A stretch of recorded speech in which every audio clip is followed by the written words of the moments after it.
8. Lila. 1 week later, Sam Loomis was sitting in the office at the back of his shop, writing a letter to Marion. "Since I saw you last Friday afternoon," he wrote, "I've thought a lot about the things that you said. You're right. The money doesn't matter. I want to marry you now." While he was writing, Bob Summerfield, the young man who worked in the shop, called to him. "Sam, a young woman wants to see you." Sam walked into the shop and saw a pretty young woman with fair hair and a small suitcase. "I'm Lila, Marion's sister," she said without smiling. "Is she here?" "Of course not," Sam replied. "Is something wrong?" "I haven't seen her since last Friday," Lila said, her voice beginning to shake. "She left home without saying anything. She hasn't even phoned me. Look, if she's here, I want to talk to her. She's in bad trouble." She began to cry. Sam told Bob to leave the shop, then turned to Lila. "Tell me," he said softly, "what are you talking about? What kind of trouble is she in?" "Yes," said a flat, unfriendly voice from the door behind them. "Let's all talk about Marion." Sam and Lila both turned to see who was talking. A short man with a hat low over his eyes walked slowly into the shop. He was carrying a raincoat over his arm. "My name's Arbogast," he said, showing them a card. "I'm a detective, but I'm not with the police." He looked hard at Lila and said, "Now, Miss Crane, where's Marion?" "Why do you want to know?" said Sam. $40,000, Arbogast replied. "I don't understand." "Your girlfriend stole $40,000. Sam looked at Lila. "Is this true?" Lila explained everything. She spoke in a cold voice. She still believed that Sam was hiding Marion somewhere, but when she finished, her voice softened. "Listen, Sam," she said. "Her boss doesn't want to call the police. He just wants his money back. So if she's here—" "She isn't," Sam said quickly. "Miss Crane, can I ask you a question?" said Arbogast. "Why did you come here to Fairvale? Did you know that your sister was here?" "I hoped she was. I wasn't sure." Arbogast looked at her and said nothing. "It's true!" she cried angrily. "Why don't you believe me?" "I'm just doing my job, Miss Crane." "Really?" said Sam. "Then have you phoned any hospitals near Phoenix? Maybe she's had an accident." "That's not possible," Arbogast replied. "Her boss saw her in her car last Friday. She was driving out of Phoenix with the money." Then Arbogast looked at Lila. He gave her a warm, friendly smile to show that he finally believed her. "I think she's here, Miss Crane," he said. "Maybe not here with her boyfriend, but she's somewhere near Fairvale. I can feel it. Don't worry," he said, touching his hat and walking towards the door. "I'll find her." Chapter 9. A Few Questions. The next day, Arbogast visited all the hotels near Fairvale.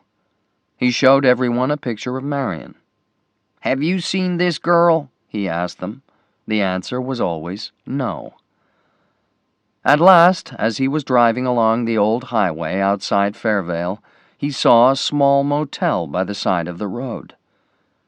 "Maybe I'll be lucky with this one," he thought. "I've tried all the others." Arbogast left the road and drove up to the motel. Norman Bates was sitting outside his office in the evening sun, reading a magazine. He stood up and smiled as Arbogast got out of his car. "I almost missed you," Arbogast said. I forgot to turn on the sign, Norman replied. Do you want a room? No, thanks. I only want to ask a few questions. What sort of questions? Asked Norman, turning to go into his office.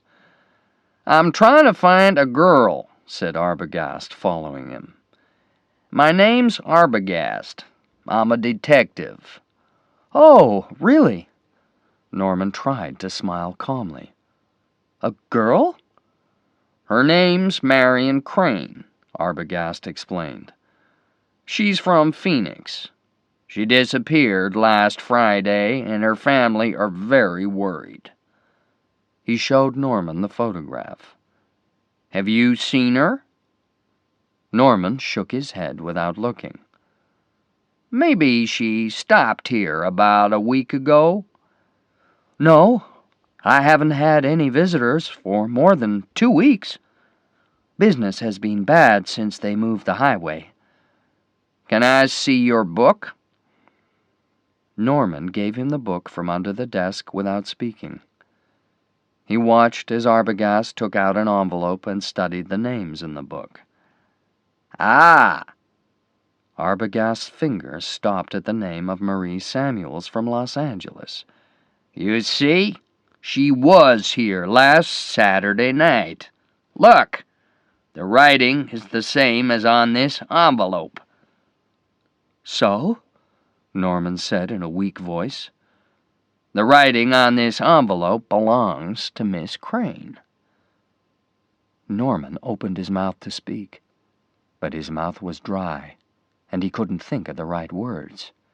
Finally, he said, It's difficult sometimes. Arbogast looked at Norman. What's difficult? Remembering things. I know, Arbogast said softly, trying not to frighten him. You know, I wasn't lying, mister. I just forgot about last week. I understand. Arbogast's friendliness seemed to make Norman calmer. He smiled and asked to see the photograph again. This time he studied it carefully. Oh, yes, he said. I remember now. It was raining. This girl arrived late at night. She was tired and went straight to bed. She left early the next morning. Did she meet anybody here? No, she was alone. Did she phone anybody? No. How do you know? Norman shut his eyes. It was happening again. His face was burning, and he couldn't think of an answer. Finally, he said, She was tired. She said she wanted to go straight to bed because she had a long journey the next morning. And now, Mr. Arbogast, I'm very busy. I have to go. One more question, please, Arbogast said as Norman began to walk away. Is she still here? No, she isn't. I told you before. If you don't believe me, I'll show you all the rooms. No, that's all right, Arbogast smiled. He followed Norman outside. It was dark now. He looked up at the house on the hill and noticed a light in the window. Is anyone at home? He asked as Norman was walking away. Norman turned round and smiled. No. But there's someone sitting by that window. Arbogast pointed at the house. Oh, that's my mother. She's ill. Arbogast looked hard at Norman for a moment, then said, Did that girl offer you a lot of money? What do you mean? To hide her here, maybe. Look, mister, if you think I kidnapped her or something, I'm not saying that. But perhaps she offered you money and asked you not to tell anyone? Maybe she told you some stupid story. Mr. Arbogast, I'm not stupid, Norman said. No, of course you're not. But sometimes it's just too easy to believe a pretty girl. Even if I'm stupid, my mother isn't. Norman was getting excited again. "My mother didn't believe anything she said." "So, your mother met her?" Arbogast looked surprised. "Can I meet your mother, too? I'd like to talk to her." "No, you can't. I told you, she's sick." Arbogast wanted to talk to the mother, but there was something strong and icy about Norman now. He decided not to push him. "I'll come back later," he thought, "after I've phoned the girl's sister and told her what I know." Chapter 10. Shadow Behind the Curtain. After phoning Lila with the news of his conversation with Norman Bates, Arbogast drove back to the motel. There was a light in the office, and the sign was now on, but he couldn't find Norman anywhere. Looking up at the old house, he could still see the old woman by the window. He could see her shadow behind the curtain. "I'll have to go and speak to her without her son's help," he thought. After climbing the hill, Arbogast found that the front door was open. He walked inside, took his hat off, and waited for a few seconds. Everything was quiet. He looked at the mirror, the flowers on the wallpaper, the old pictures on the wall. Feeling sure that the son was busy somewhere, he decided to go upstairs and talk to the mother alone. He walked up the stairs very slowly. He didn't want to make a noise, and, if he was honest, he felt a little afraid. With its old furniture and silent rooms, this house was very strange.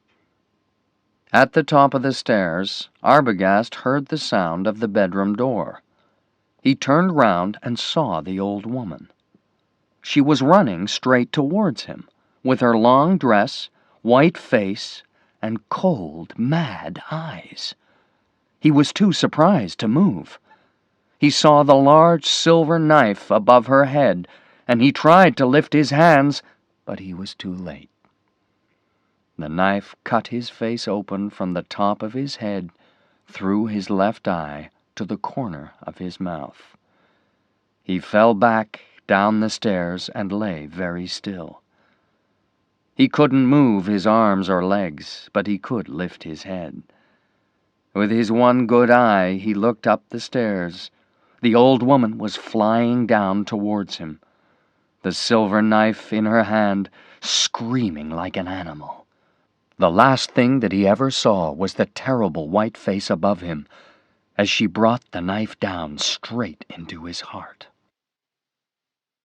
Chapter 11. A Visit to the Sheriff.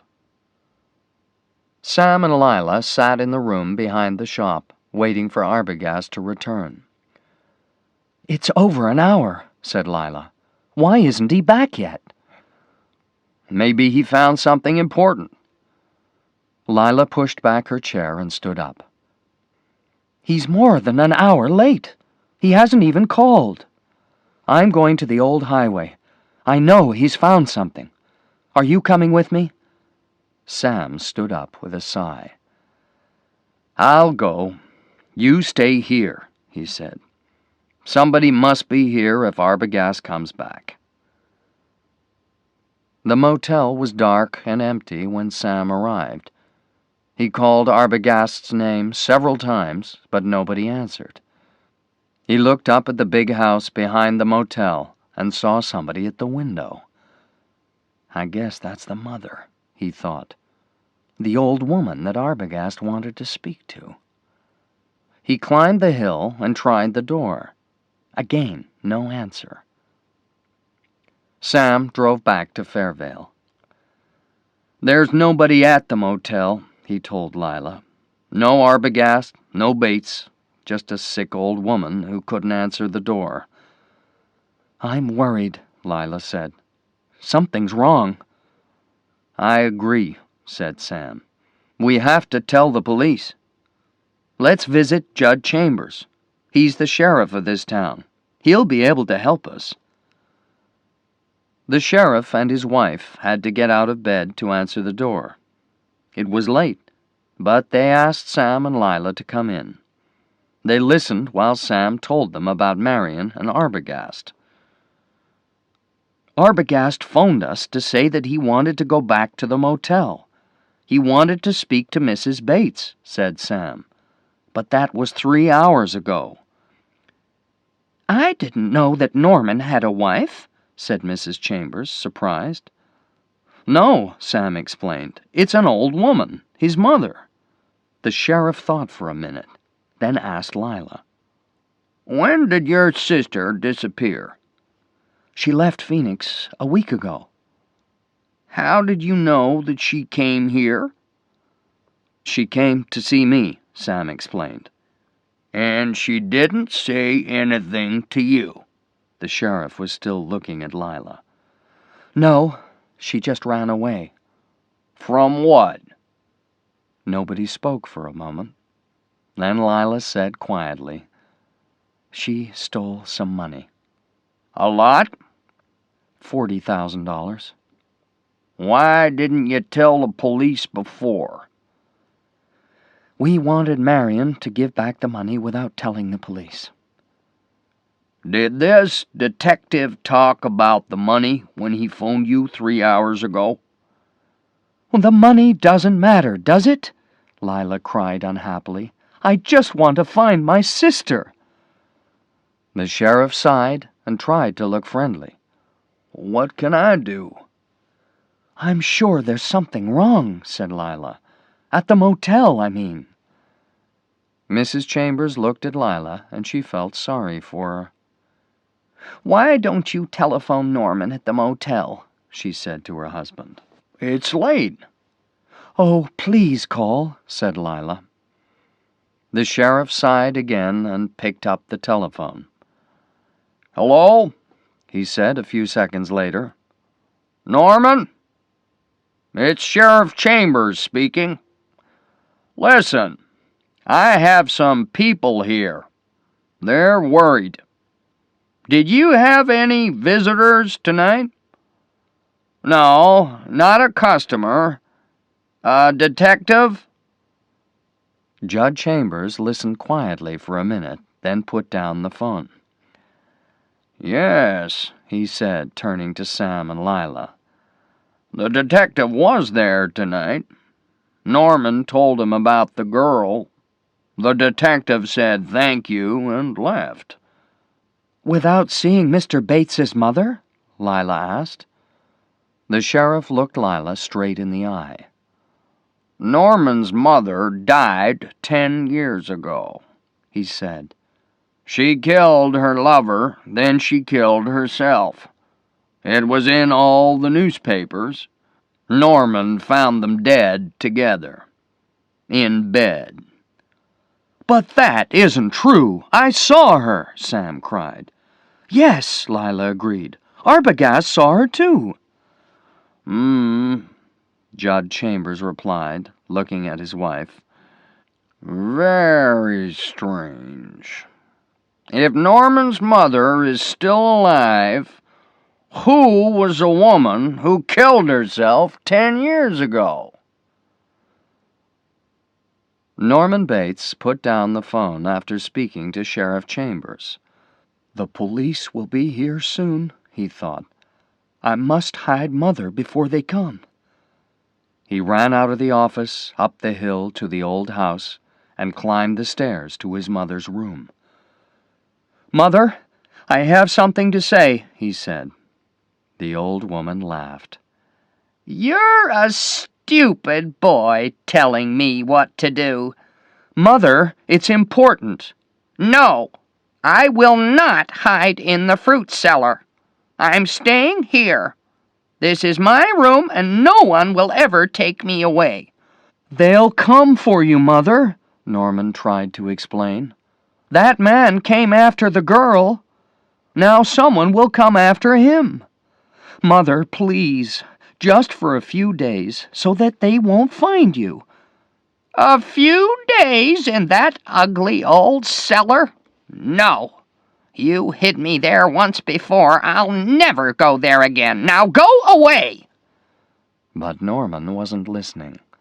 He picked his mother off the bed and carried her out of the bedroom, down the stairs, and into the fruit cellar. Chapter 12. Room 1. The next day, Sunday morning, Sam and Lila met Judd Chambers and his wife as they were coming out of church. "Do you want to go to the motel with us?" Lila asked. "I went before breakfast," said the sheriff. "What did Mr. Bates say about my sister?" "The same as he told your detective. I promise you, Miss Crane, Norman Bates is alone at the motel. I looked everywhere." "You didn't even see his mother?" "No, I didn't. I'm sorry. If you want the police to help you, you'll have to make a report in the usual way. You can see me this afternoon, if you like. I'll be happy to help you." "Well," said Sam, after saying goodbye to the sheriff and his wife, "maybe I was dreaming, and Arbogast was lying. Perhaps I saw a shadow on the curtain, that's all." "You weren't dreaming, and Arbogast wasn't lying," Lila told him. "There's something wrong, and I'm going to the Bates Motel immediately. Come on." Sam and Lila drove quickly to the motel on the old highway. While Sam looked for Norman Bates in the office, Lila stayed outside. She was interested in the house on the hill. There was something dark and strange about it, even in the morning sunshine. Suddenly, she saw a tall, thin man at the top of the hill. He stood still at first. Then he began to walk quickly down the hill towards her. Lila called to Sam, who ran out of the office. Norman Bates wasn't surprised to see the young man and woman outside his office. He walked down the hill towards them with his hands in his pockets. "Do you want a room?" he asked them pleasantly. "Yes, please," said Sam. "Then follow me," Norman smiled, walking past them into his office. "Is room 10 okay?" he asked, taking the key from the small cupboard on the wall behind the desk. "I'd like to write my name in the book first," said Sam. "Okay." Norman took the book from under the desk and gave it to Sam.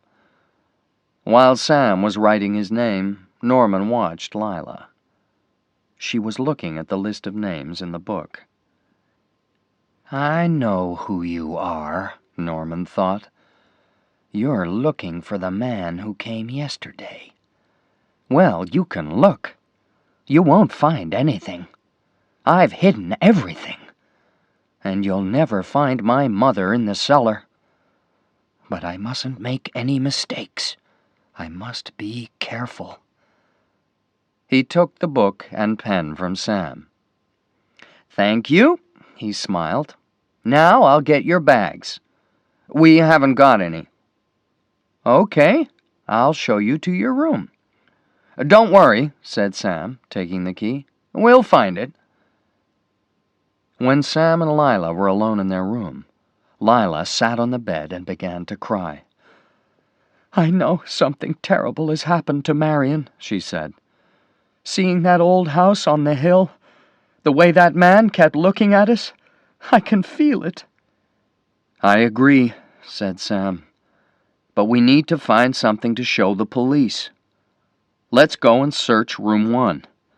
That's the room that Arbogast said she stayed in, isn't it?" Sam and Lila opened the door and looked outside. They couldn't see anyone. Hoping that nobody was watching them, they hurried nervously back past the other rooms to room 1. They searched everywhere for some information about Marion. Something to show that Bates knew where the money was, perhaps. They found nothing in the bedroom, so they went into the bathroom. "That's interesting," Sam said. "No shower curtain." Suddenly, Lila noticed something. "Look," she said, picking a small piece of paper out of the toilet. It was wet, but she could still read something on it. It's a number. 40,000. She looked at Sam.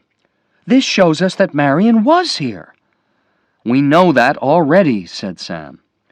You don't understand. It shows us that Bates knew about the money. Okay, I'll talk to him, Sam said, and walked towards the door. But Lila stopped him. No, she said. Let's talk to that old woman in the house. She told Arbogast something, and I want her to tell me the same thing. You find Bates and talk to him. I'm going to talk to his mother. Sam wasn't happy about Lila's plan, but he agreed. Opening the door, he looked out. It's clear, he said to Lila. No one's watching. You can go. Sam quietly shut the door as Lila ran towards the hill. He found Bates in his office. Are you looking for me? Bates asked. Yes, said Sam, standing in front of Bates so that he couldn't see Lila. I'm bored. My wife's asleep, and I wanted to talk to someone.